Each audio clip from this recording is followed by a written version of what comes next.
This is my Land Rover Defender 110, which I bought from Facebook Marketplace and had delivered to my house. Despite being very cheap and costing just £2,000, it did come with quite a few problems. Firstly, it turns out it's not even a Defender, but actually an earlier Land Rover 110 with a really bad 90 cab conversion. After spending some time in the last few episodes getting to know this old girl, I realised three key things. Firstly, the bodywork's seen some action. This old girl has been penetrated in the back end quite hard by the looks of it. I'm going to have to get balls deep in this engine and give it a good scene to if it's ever going to run right again. Sorry guys, I mean elbow deep. And the previous owner liked to cut corners. He hasn't even got a 6x9 there. Tight ass. But despite all this, I still see potential in this beast and I want to restore it back to its former glory, even if it does mean hunting for parts in random sheds across the country and storing them in my garden against my wife's instructions. So in this video, I'm going to attempt to give this 30-something-year-old engine a full DIY makeover, despite never working on one of these before in my life and having no idea what I'm doing, but we're going to get this singing sweet TDI tunes once again. But the first thing we're going to have to do is work out how we get this bad boy in the garage, because it's just a little bit too big.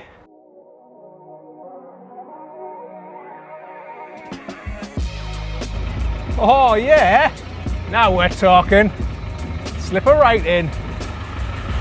Whoa!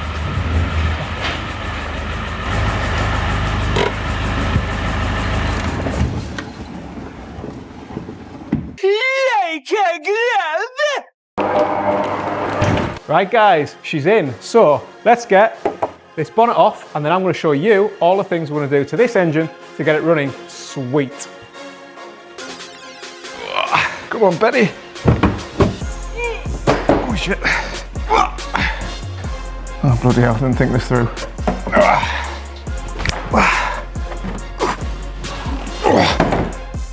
Woo! And there you go. One Defender, bonnet off. Whew, dead easy to work on these things. Right, so here is my 200 TDI from a Discovery that has been transplanted into this 110, and today it's going to get a full overhaul. So the first thing we're going to do is replace the head gasket, because that's blowing from the back around here. Woohoo! While the head's off, we're also going to change the valve stem seals just to make sure that they're fresh and not going to leak oil in the future. We're also going to replace the timing belt, the water pump, and also these additional fan belts. We've got new fuel filters, new oil filters, and a new air filter to replace this horrible, crusty K&N style one. And then obviously it goes without saying, we're going to be putting fresh oil in, fresh coolant, and pretty much all of this stuff. So there's a hell of a lot of things to be doing. So I'm going to crack on now and get balls deep, I mean elbow deep, sorry guys, and see if we can get this engine overhauled and running sweet. So let's crack on. So the first thing to do is just disconnect the support bracket which holds this radiator in place. While we're on, we can then disconnect the air intake pipe that goes from the intake to the intercooler, and also disconnect the coolant pipe from the radiator to the thermostat housing, and then finally remove this horrible looking oil strainer pipe which should go back to the air intake but doesn't. There we go. Let's get this heater box out of the way. This definitely needs a refurb at some point. Right, now the heater box is out of the way, we can take off this horrible looking K&N air filter which is attached with a couple of tie wraps, so we'll cut them off. And then there's just one Jubilee clip here. Oh, that's loose. Oh, it's not even attached. Oh my God, so this air filter is just literally offered up against it. It doesn't even fit the outlet of the turbo, or the inlet of the turbo. It's just rested against it and tie wrapped on. My God, what a bodge. Well, that's nice and easy then. Just pull it off. Ah. Toot, toot, toot, toot. Saxophone. Next we can remove the intercooler pipe that goes to the turbo and disconnect the other radiator hose that goes to the water pump. Oh, coolant. Everything's held on with tie wraps in this engine. Must be an optional extra.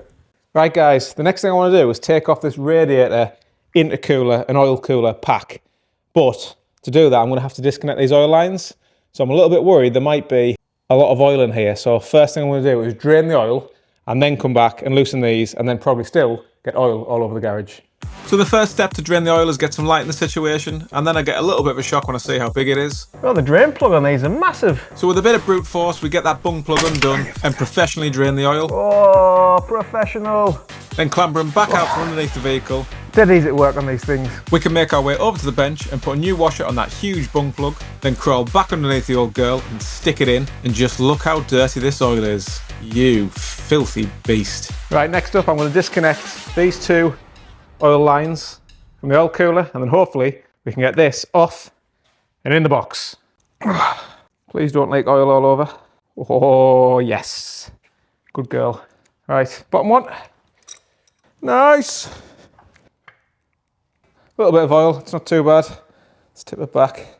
Oh, more tie wraps. Why is everything tie wrapped on? Jesus Christ. Right, one radiator, intercooler, oil cooler, pack, off. Put some tie wraps on these. So with that front radiator pack out the way, we've now got loads more room to work on the engine and start disconnecting everything that's connected to that head, such as the oil separator unit, the fuel lines to the injectors, the coolant line that connects the water pump to the thermostat housing. We've got various wires here that connect to the glow plugs, and also the exhaust manifold and the intake manifold. So first up, we remove the oil separator and just disconnect the couple of wires that connect to the water pump and the fuel pump. So I'm just taking off these glow plugs and I've just followed the wiring down here to this end wire, and lo and behold, it doesn't even go anywhere. So that's another thing we're going to have to sort out at some point. Bloody hell. There we go, one glow plug, very crusty. Let's get the rest out. So for those of you who don't know, basically these glow plugs in diesel engines, when you first turn the ignition on, they send an electrical current to these plugs, and these ends glow like red hot. And it's the heat of these plugs that glow that help the engine spark, well not spark, but ignite basically, get the diesel pumping. Oh yeah, something like that anyway. I ain't no professional, guys. I've still not found the spark plugs yet on this engine. If you know where they are, let me know in the comment box.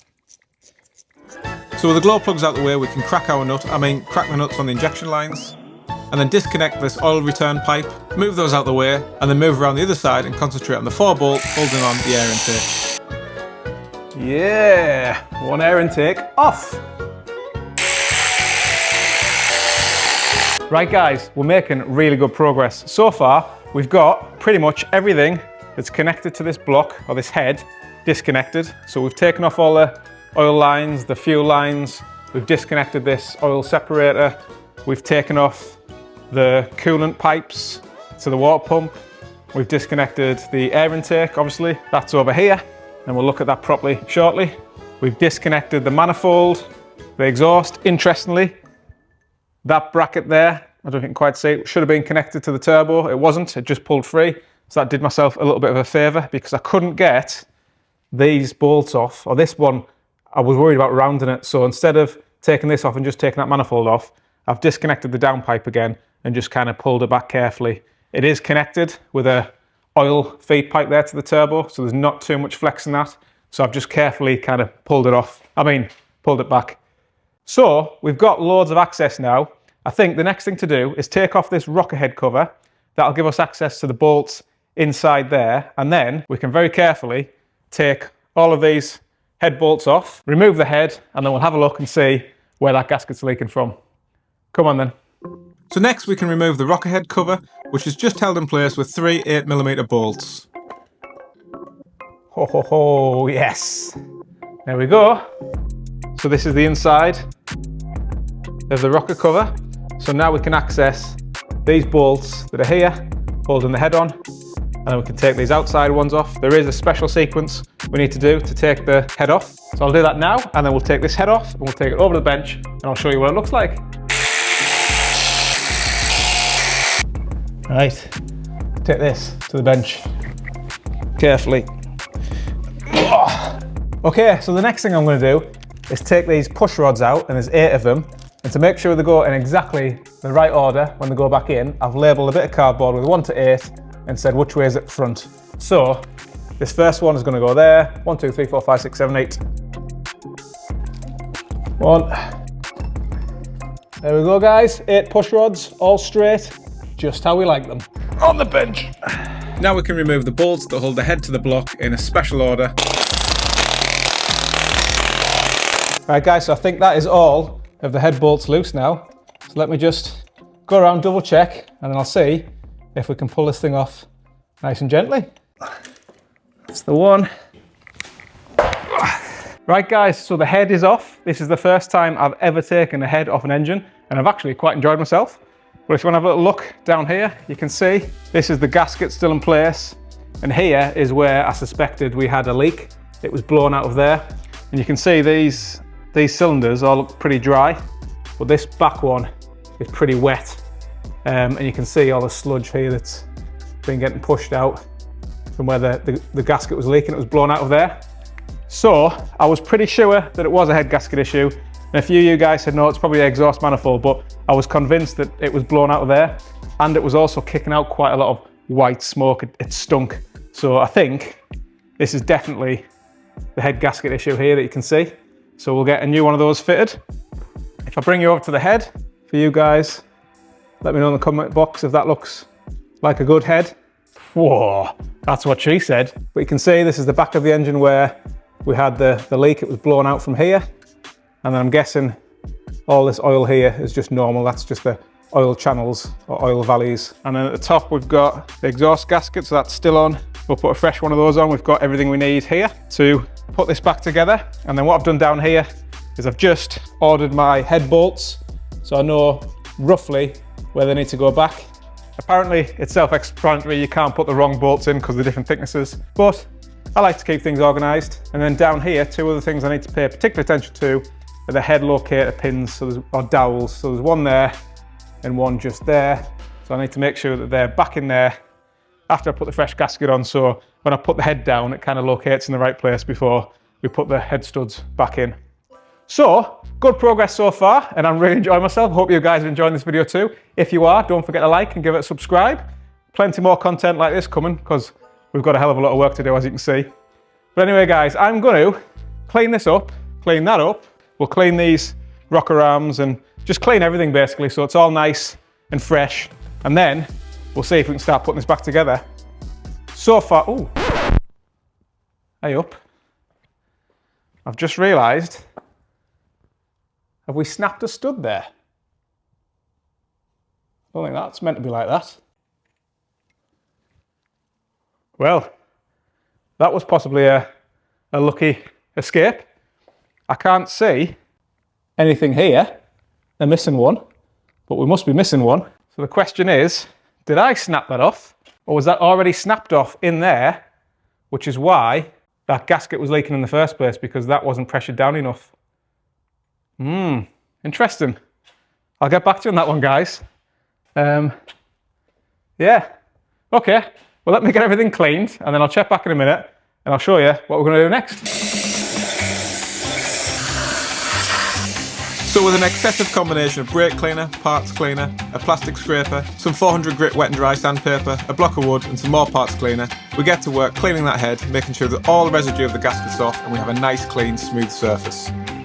Next we can remove the old oily gasket and give the block a clean with a plastic scraper and a hoover, and then drain the old oil back into a container. So the head is off and it's clean, and we've also got the block clean, all scraped off, took all of the bits of gasket off and everything else, and the cylinders look in pretty good shape. I don't know if you can see those, guys.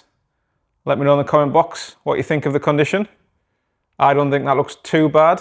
However, we do have a slight problem with the head. So on first impressions, I was pretty pleased. This all cleaned up really nice. There is some like pitting here or erosion here, which is from these triangle bits there, which I believe are basically blanking plates for these water channels here. So those bits cover that flush. So these have just started to erode away a little bit, but I don't believe that's a massive issue. However, upon further inspection, if you look closely here, there's a little crack between these two valves.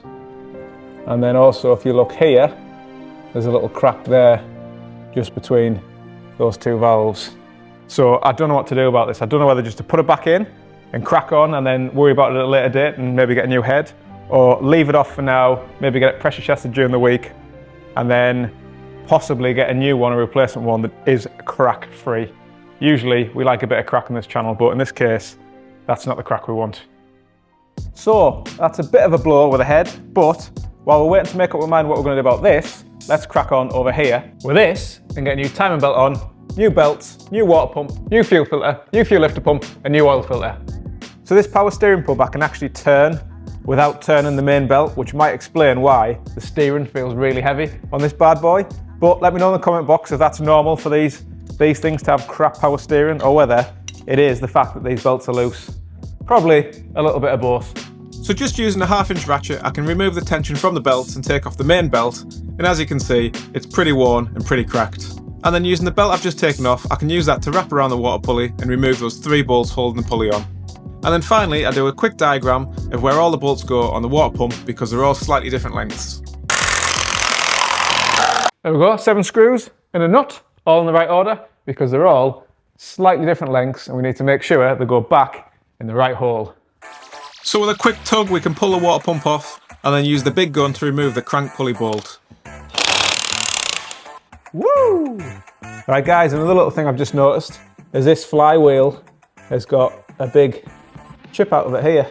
I don't know if that's an issue or whether we can live with that. Let me know in the comment box, guys. Is that all right? Or do I need a new one of those, or will it be reet? Well, that came off pretty easy. I wasn't expecting that.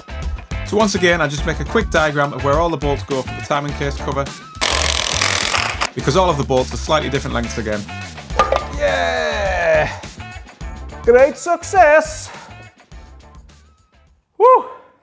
Right guys, so we finally got the timing chain cover off. It took a bit of doing. There was 2 screws or 2 threaded bolts that were there and here, and it took a little bit of working out, but eventually I put 2 nuts together and used them to screw the threaded bar out. In fact, that's one of them there. Anyway, I've just had a good look at this, and apart from being quite oily, so I don't know if that's normal, guys, let me know in the comment box if it's normal to have a load of oil inside here, but actually this belt looks brand new. It looks like it's been changed fairly recently. Apparently in the paperwork it does say timing belt, so I assume that means the timing belt's been done, or at least the part was bought, and that was back in 2016 or 2017, so it probably hasn't done a great deal of miles since then, which is why the belt looks pretty new. However, I have bought a belt and I bought everything, so because I've got all the gear and this looks really dirty and I want to give it a clean, I think I'm just going to go ahead and put a new belt on anyway, at least for the experience, because this is a big mechanical learning curve for me, so I may as well just put a new one on while I've got it, rather than just assume that's okay and then get everything put back together and then it does break, or this oil means it slips, or something like that. So let's just go ahead, get a new time belt on, and then we can start and put most of this back together whilst we still consider what we're going to do about that head. So the first thing I'm going to do is use my new little timing belt, timing chain kit. I'm going to use this locking pin and this. So this goes underneath on the bell housing into the flywheel. I'll show you that in a second. And then this goes through this little hole here. And hopefully, if that goes in there, and then that goes in there, the engine's timed, and then we can take this belt off and replace these tensioners and put a new belt on, in theory. Let's give it a go. So climbing back underneath the old girl, I can get my little knob and jam it in her hole and make sure she doesn't move. With that in place, I can go back to the top and stick the pin in. So with the bottom of the engine timed, this pin is just a little bit tight to go in there. So this pulley probably needs moving over ever so slightly. So I don't think it's fully skipped a tooth, but it's probably not as easy as it should be. But it's in anyway, it's timed. So let's get this belt off, get these tensioners off, give it a good clean and get the new one on. There we go guys, that's the belt I've just taken off. It looks absolutely fine to be honest, but better safe than sorry. So now we can get in with the brake cleaner and give that casing a good clean and also take the gasket off. Right, that's all clean now. In fact, it's so clean, I could probably eat my dinner off it. But I ain't got time for lunch break today, so we're going to crack on and get the belt on. So we've got a new tensioner pulley, see it? And we've got a new Deco timing belt, or cam belt, whatever you want to call it. Here she is. And that pulley that I took off, I don't have a new one for whatever reason, even though I ordered it as part of the kit. So I'll have to put that other one back on and hope it's good. Bloody hell.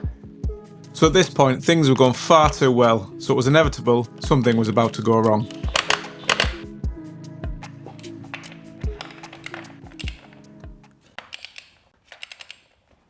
Oh, fuck me, what have I just done there?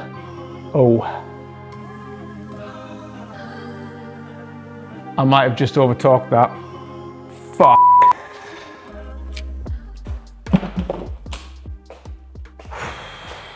Right guys, we've had a bit of a disaster. So I was just torquing down this tensioner pulley here onto there, and I either got a little bit too excited with the torque or this had a weakness in it anyway, but I've snapped the threads off here. So this now is snapped, that screw thread there is snapped off there. So this now will no longer go on there. So I'm a bit stuck really, because that can't come off. If that comes off, timing belt goes loose, engine goes very bad. So I think what I'm gonna have to do is try and get a whole new timing belt housing and replace this, because other than threading that with slightly larger threads and putting a larger bolt through there, I don't think I've got another option, and I don't really want to do that because it just feels like a bit of a bodge. So yeah, this video I plan to get everything done. I thought it'd be dead easy, 2 days work, boom, full engine overhaul. Instead, we've got a cracked head and a snapped timing tensioner thing.